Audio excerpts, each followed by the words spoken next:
Hello and welcome to another episode of the FDM-printed SLA-Printer. This is part 11 and it's about installing the NanoDLP software to the Raspberry Pi. So let's start by downloading the NanoDLP software package. For doing so, open up your browser, go to the address line, type in www.nanodlp.com, hit enter. On the NanoDLP website, go to the download sections, scroll down until you find a header that says installing NanoDLP on Raspberry Pi. Just a couple of lines deeper there's another header that says simple installing, and the very first point starts with a link to the download package. It's titled Download NanoDLP SD card image file. Just click on that so that the download starts. And wait a couple of seconds until the download is finished.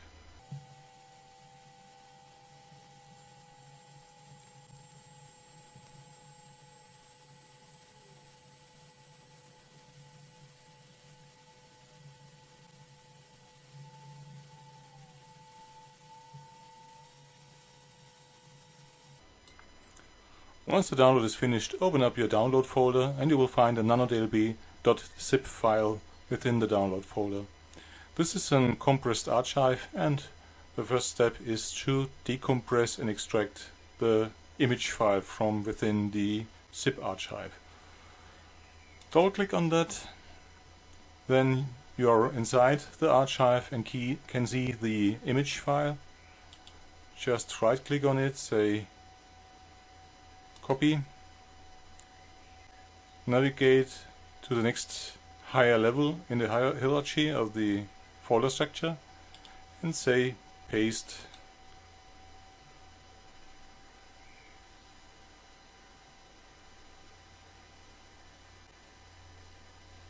And now the image file is extracted and decompressed from the zip archive. Just wait a couple of seconds until the extraction process has finished.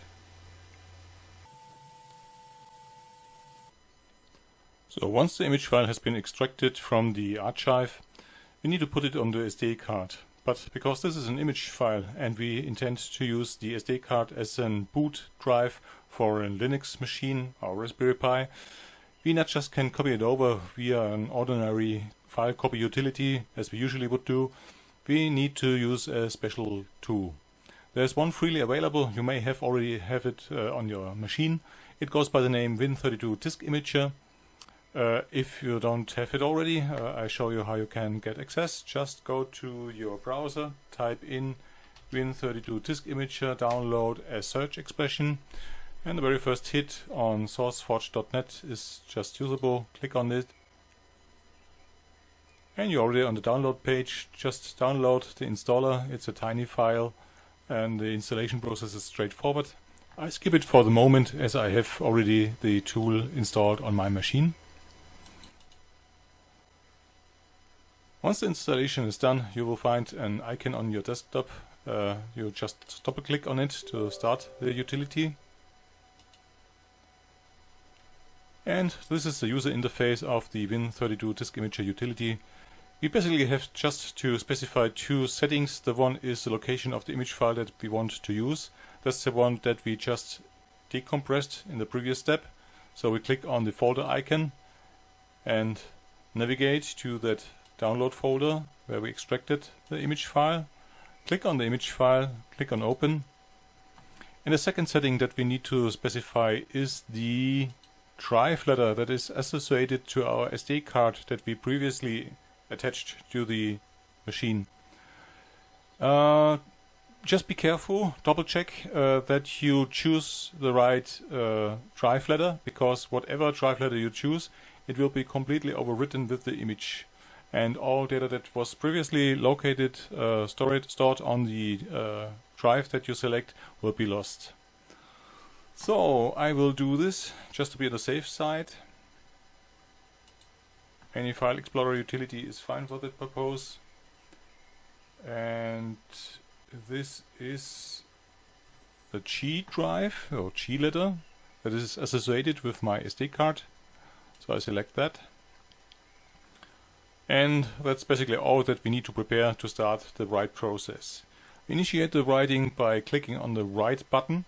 As you can easily see, this is a localized version of the Win32 disk imager utility, and you most likely will find here the button labeled in either English language or your local version.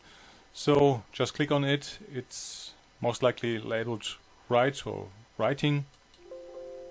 There comes the last warning that explains exactly what I mentioned previously. Whatever drive you selected will be overwritten. So I double checked already, so I can confirm this step by clicking on yes. And immediately the write process starts and writes the selected image file content to our SD card. We can watch the progress here and just give it a couple of seconds until the write process has finished.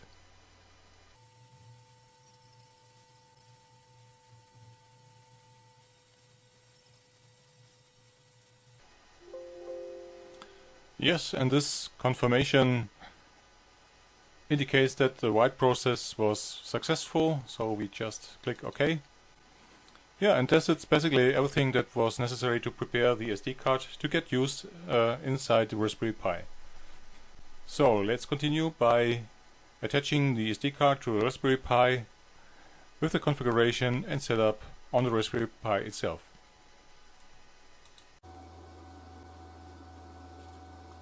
First, remove the micro SD card from the SD card adapter.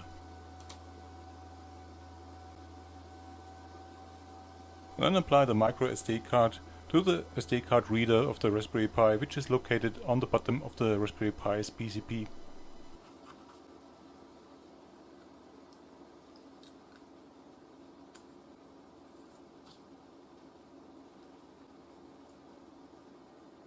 Then connect the Raspberry Pi via an Ethernet cable to your local network.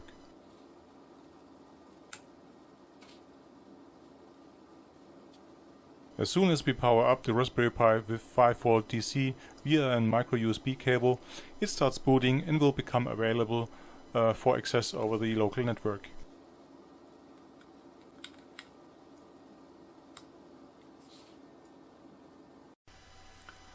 A printer that runs on NanoDLP is typically accessed, controlled and maintained via a web user interface that runs on Raspberry Pi.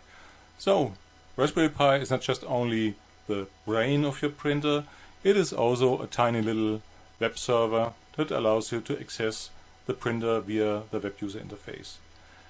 Well, to do this you typically need access to another machine that is connected to the same network like the printer. Open up a browser and go to the address line and type in the TCP IP address of the Raspberry Pi. The challenge here is that your local network router typically assigns a dynamic TCP IP address the very first time when the Raspberry Pi is connected. So we need to find out which TCP IP address in that particular case it is, and for that purpose we need to go to the administration page of your local router.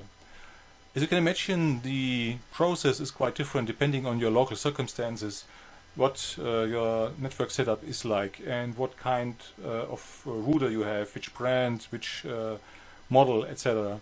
So I just can give you an example that is of course depending on my local circumstances and might be different in your case. So I already opened up a browser window on an attached machine. I go to the address field and type in the address of the maintenance page of my local router, which is in my case like the following. Then I have to log in with my secret password.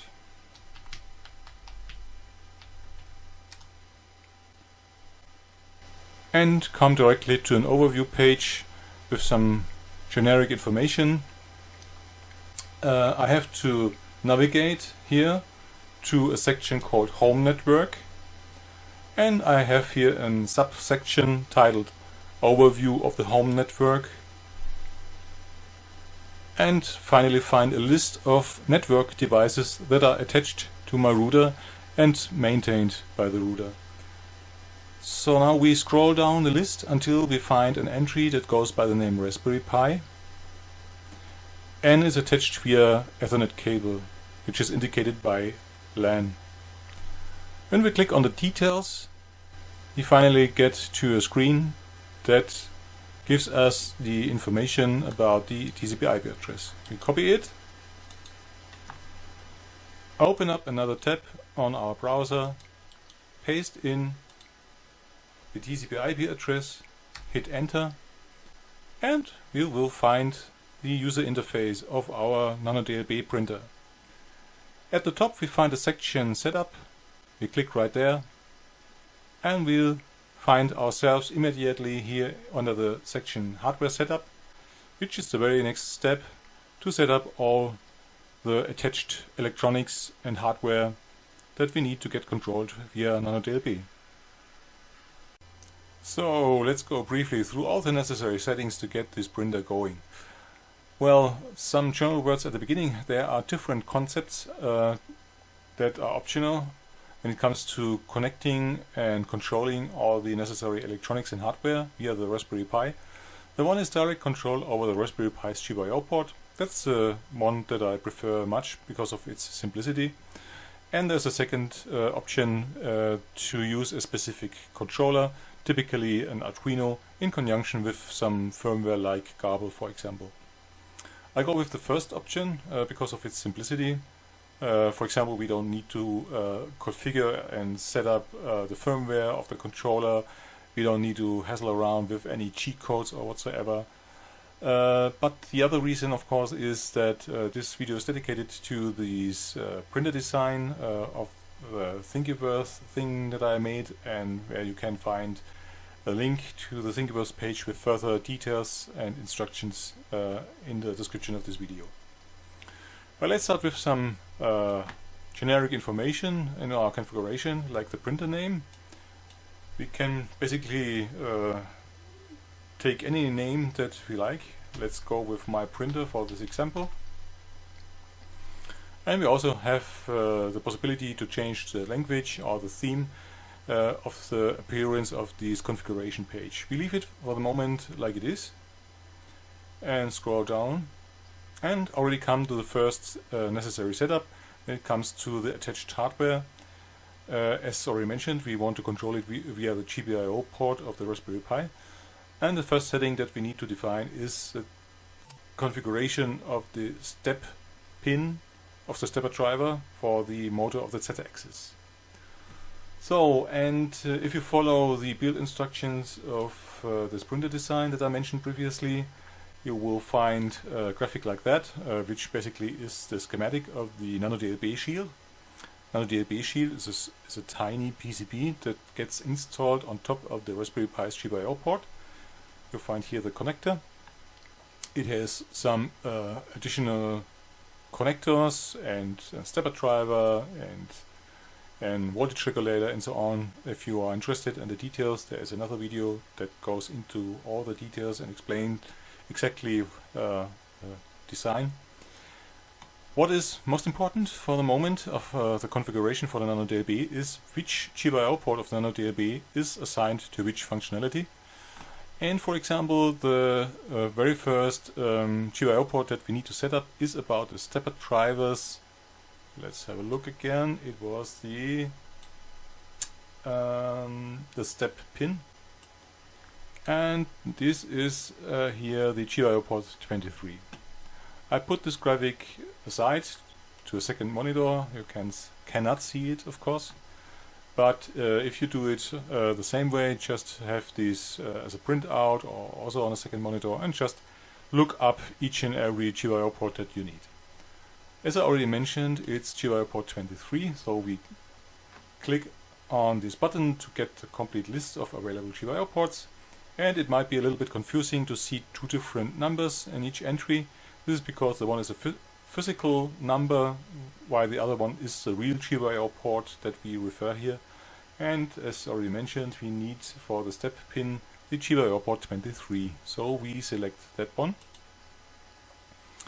And as you can see, this is a kind of dynamic user interface, which means that now that we set the step pin, the NanoDLP setup page is aware that there are other GPIO ports that we need to configure. So those fields just appeared right now. The very next thing that we need to set up is the direction pin. Again, I have a look on the documentation that I showed up previously. In that particular case, the direction pin is GPIO port 22. So we go here and select 22. Then we have here the enable pin, which is 24. Where is 24? Right here.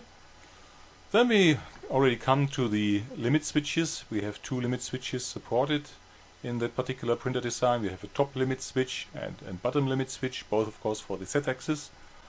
And the top limit switch of our Z-axis is, according to our documentation, GPIO port 13. The bottom one is 25. The GPIO state and the GPIO mode, we leave it as it is and scroll down further until we come to the 3D printer port. And here where it says shield connection is pre-configured with USB serial. This is not necessary as we don't use an Arduino or whatsoever. We can disable this one completely. And when it's disabled, as before, the user interface changes and some fields that are not necessary with direct GPIO access will disappear instantly. Well, for no particular reason, there are some fields remaining that let us set up cheat code. Well, cheat code is a kind of language that is necessary when the Raspberry Pi need to communicate with a specific external controller. And as we don't have an Arduino controller with Gabel installed or something similar, there is no need for communication and therefore no need for cheat code. So each and every field that allows us to define cheat code is in this particular case unnecessary. So we can skip that and come to the shutter. Well, if you're new to resin printing with DLP printers and SLA printers, you might wonder what a shutter is in that context and why there are different shutter types. Well, a shutter in general is a kind of functionality consistent of pieces of software, electronic circuits, sometimes even mechanics, that allows precise controlling over the exposure time of the UV light to the resin. And the different shutter types that are necessary depend a lot on the light source that is used. And there are at least two different types of printers that are quite common today when it comes to the concept for exposing the print plate and the resin with UV light.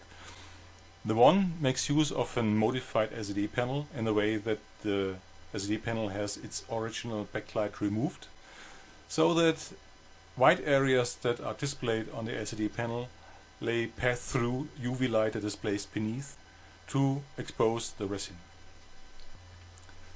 In that particular case, the UV light source is made up on high power UV LEDs, and those UV LEDs can be switched on and off in a very high frequency. They don't take any harm by high frequent switching and also reach their maximum intensity almost instantly after they are powered.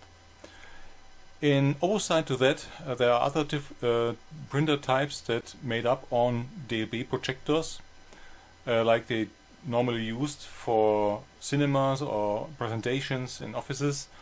And those DLP projectors in most cases make use of a light bulb that is filled with some gas like halogen, and they are very sensitive to a high frequent switching, and they will take harm and get damaged by doing so. So while the LEDs can be switched on and off directly via an electronic circuit, this is not a good option or not option at all for the DLP printers. To get the DLP printer's exposure time controlled, the shutter is made up on mechanics that are driven by servo motors, and a way that the servo motor moves some kind of sheet to interrupt the light beam, or to remove the sheet to let the light beam pass. And this is the case here when it comes to configuration of the shutter. So let's start here with the first definition. It's that we want to open the shutter right before each layer. We can leave it as it is. Then again, sheet codes, as already mentioned, are not really relevant, as we don't use an external controller. We go by direct GPIO. And the shutter type that we need to configure here allows for 3 different options. Disabled would mean that there is no shutter control at all, which is not quite usable.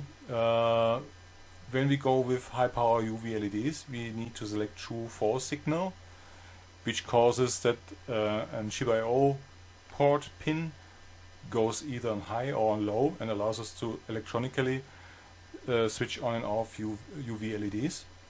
And there's another option for a servo motor, which we would use typically in case of an DLP projector. So, as already mentioned, to move the motor together with a sheet to interrupt or expose the UV light beam.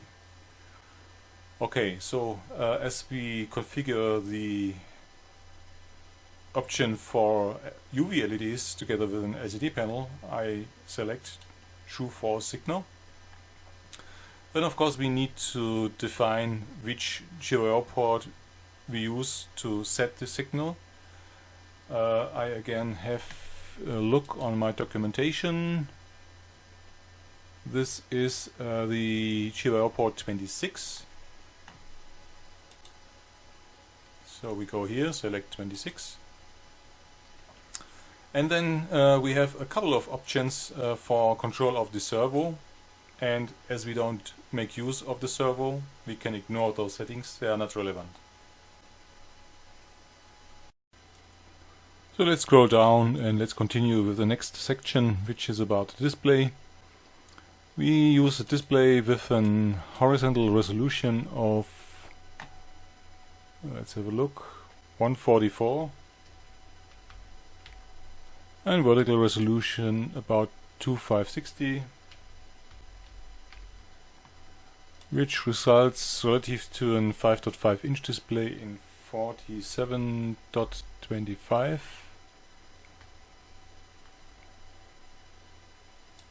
I think I have to use the other decimal sign. Okay. This is valid for both axes, X and Y. So again, 47.25. Then the display communication type, we use HDMI. We keep the standard settings. Display power cycle, we keep it as it is. Then we come to platform resin and speed. This needs to be refined once the printer is completely done according to our testings and experiences. So we leave also those settings for the moment and go on with the actuator motor. As we use a NEMA 70 motor, it has an angle per step of 1.8 degrees, so we can keep it that way. The micro steps depend a little bit upon the type of stepping controller and the settings that we have chosen. I go here with 16 microsteps. The lead screw pitch again depends a little bit upon the lead screw that we have installed. I use one with an 8mm pitch. Well, the lead screw pitch parameter basically means that for this example, if we have an 8mm pitch, that means that one revolution of the screw will result in 8mm movement on the Z-axis. Then the Z-axis height, we can leave it that way. Camera module is disabled, there is none. SLA type. This Thingiverse printer that I refer to has two different models, a Model A and Model B. Model A makes use of an 6002 display to show up some status information about the printing. The other model would use instead a next-gen LCD display with a more advanced user interface. For the moment I show the configuration of the I2C LCD display. It's an I2C bus, and the bus address depends on the device that you purchased. The address is typically part of the documentation of this component. Mine had an address of 39. Then we have again some physical buttons. We have a stop shutdown physical GPIO, which is defined according to our NanoDLP shield to GPIO port 27. So we select 27. Hardware fault detection is disabled. Various settings. TCP IP port should be 80. Play sound after print stop is enabled. It's okay. Remote slicer. We leave those settings as they are. So that's basically total of settings that we need to configure. We press submit and the basic configuration of our hardware is done. Well, that's it for today. I hope you found this episode interesting, and I'm looking forward to see you maybe next time with another episode of the FDM-printed SLA printer.